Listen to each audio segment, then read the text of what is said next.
এখন শুনবেন আজকের গুরুত্বপূর্ণ খবরের শিরোনাম। পশ্চিম তীরে ইসরায়েলি হামলায় নিহত ৭০। ট্রাম্পের লক্ষ্যবস্তু এবার জাতিসংঘ মানবাধিকার কাউন্সিল, ফিলিস্তিনি ত্রাণ সংস্থা। রাশিয়ায় নিয়ে যাওয়া ১২ শিশুকে দেশে ফিরিয়েছে ইউক্রেন। জর্জিয়ায় রুশপন্থী সরকারের বিরুদ্ধে ব্যাপক বিক্ষোভ, আটক ৪ শতাধিক। মিয়ানমারে আরেকটি ঘাঁটি হারানো জান্তা বাহিনী, বহু সেনা নিহত। যুক্তরাষ্ট্রের পণ্যে পাল্টা শুল্ক চীনের। পশ্চিম তীরে ইসরায়েলি হামলায় নিহত ৭০। চলতি বছর অধিকৃত পশ্চিম তীরে এখন পর্যন্ত ৭০ জন ফিলিস্তিনিকে হত্যা করেছে ইসরায়েলি বাহিনী।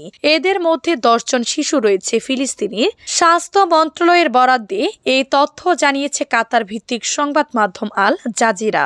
সোমবার ৩ ফেব্রুয়ারি ফিলিস্তিনের স্বাস্থ্য মন্ত্রণালয় জানিয়েছে ইসরায়েলি বাহিনীর চালানো অভিযানে জেনে ৩৮ জন, তুবাসে ১৫ জন, লাবুলুসে ৬ জন, তুল কারেমে ৫ জন, হেব্রনে ৩ জন, বেথলেহেমে ২ জন এবং অধিকৃত পূর্ব জেরুজালেমে ১ জন নিহত হয়েছেন। ফিলিস্তিনি স্বাধীনতাকামী সশস্ত্র সংগঠন নিয়ন্ত্রিত গাজায় গত ১৫ মাস ধরে চলা যুদ্ধ ১৯ জানুয়ারি থেকে যুদ্ধবিরতি চলছে।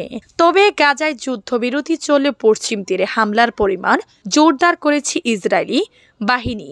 আল জাজিরার প্রতিবেদনে বলা হয়েছে, ইসরায়েলি বাহিনী পশ্চিম তীরে যে অভিযান শুরু করেছে তার মূল্য লক্ষ্যবস্তু জেনিনের ফিলিস্তিনি সশস্ত্র গোষ্ঠীগুলো।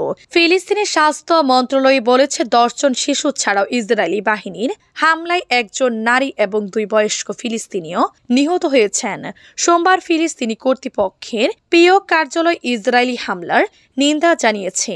মুখপাত্র নাবিল আবু রুদেইনে এক বিবৃতিতে বলেছেন, দখলদার কর্তৃপক্ষ পশ্চিম তীরে ফিলিস্তিনি জনগণের বিরুদ্ধে তাদের সর্বাত্মক যুদ্ধকে প্রসারিত করেছে যাতে নাগরিকদের বাস্তুচ্যুত করা যায় এবং জাতিগত নির্মূলের লক্ষ্যে তাদের পরিকল্পনা বাস্তবায়িত হয়।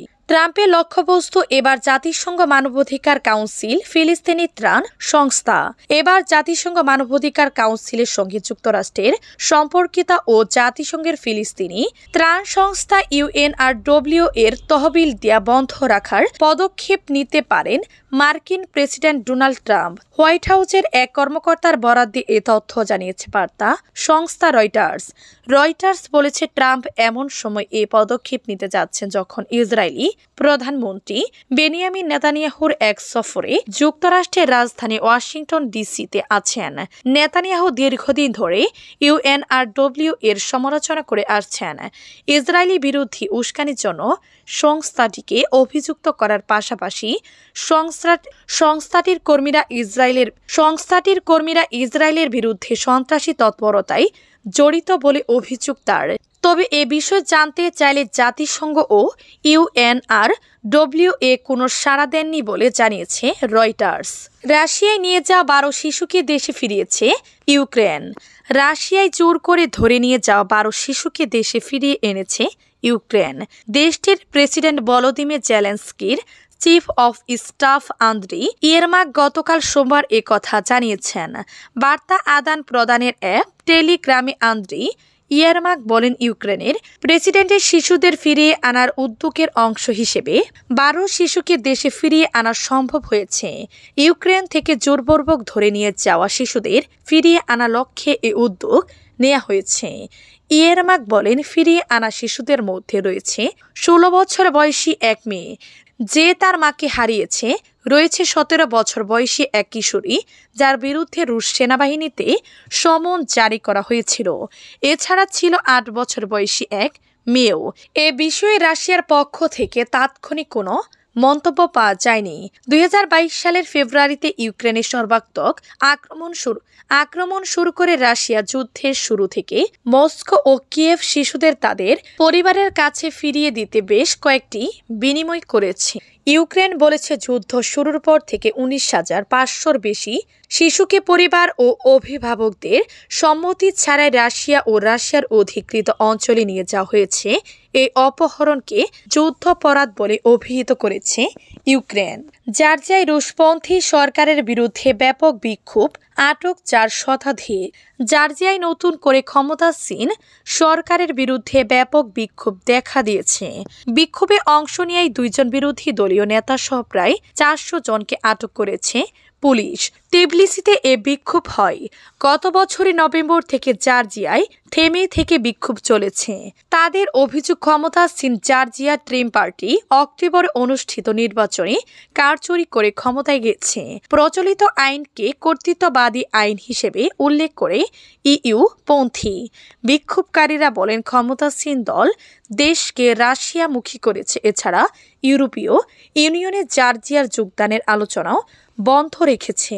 অন্যদিকে রাজধানীর প্রবেশমুখের একটি গুরুত্বপূর্ণ সড়কে অনুষ্ঠিত এ বিক্ষোভ থেকে আটক হন ইইউ পন্থী আখালি পার্টি নেতা নিকা মেলিয়া এবং টিবলিসির সাবেক মেয়র গিজি উগুলাভা। এছাড়া টিভি ফুটেজে দেখা যায় পুলিশ বিক্ষোভকারীদের মারধর করে। বিরোধী দলীয় নেতা মলিয়ার আইনজীবী জানান, আদালতে হাজির হওয়ার শর্তে রাতে পুলিশ তাকে ছেড়ে দেয়। জর্জিয়ার সাবেক প্রধানমন্ত্রী গির্জি গাখারিয়া জনসাধারণের উপর ব্যাপক নির্যাতনের জন্য সরকারকে দায়ী করেন।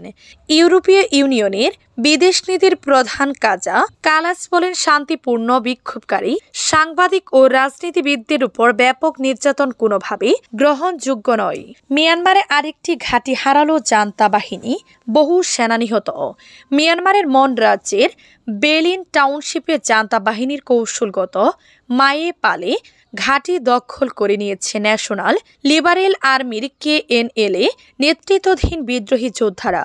লড়াইয়ের সময় বহু জান্তা সেনা নিহত হয়েছে বলে জানানো হলেও সংখ্যা উল্লেখ করা হয়নি। সোমবার 3 জানুয়ারি এক প্রতিবেদনে স্থানীয় সংবাদ মাধ্যম ইরাবতী জানিয়েছে, গত শনিবার কৌশলগত এই ঘাঁটিটি দখলে নেওয়ার সময় 29 জান্তা সেনাকে গ্রেফতার করা হয়েছে। People's defence force PDF Bamar, people's liberation army BPLA এবং force for federal democracy FFD এর যোদ্ধারা দেশটির প্রাচীনতম জাতিগত বিপ্লবী গোষ্ঠী কারেন্ট ন্যাশনাল ইউনিয়নের সশস্ত্র শাখা KNLN এর নেতৃত্ব ছিল। AFDর একজন মুখপাত্র ইরাবতীকে জানিয়েছেন, 1 মাসের লড়াইয়ের পর তারা ওই ঘাঁটিটি দখলে নিতে সক্ষম হন। ব্যাটালিয়ন কমান্ডার অংশ জান্তা সরকারের 29 সেনাকে গ্রেফতার করা হয়। তিনি বলেন, জান্তা বিমান হামলা এবং সুবিধাজনক ভূতান্ত্রিক অবস্থানের কারণে ঘাঁটিটি দখল করতে আমাদের সমস্যা হয়েছিল, কিন্তু আমরা সমস্যা কাটিয়ে উঠিনি। BPLA প্রকাশিত একটি ভিডিওতে দেখা গেছে প্রতিশোধ যোদ্ধারা ঘাঁটিতে হামলা চালাচ্ছে এবং জান্তা বাহিনীর সদস্যদের টেনে হিস্টে বের করে আনছে। FFD জানিয়েছে, তাদের নিজস্ব এক সেনা ও KNL এর এক যোদ্ধাও প্রাণ হারিয়েছেন এই লড়াইয়ে।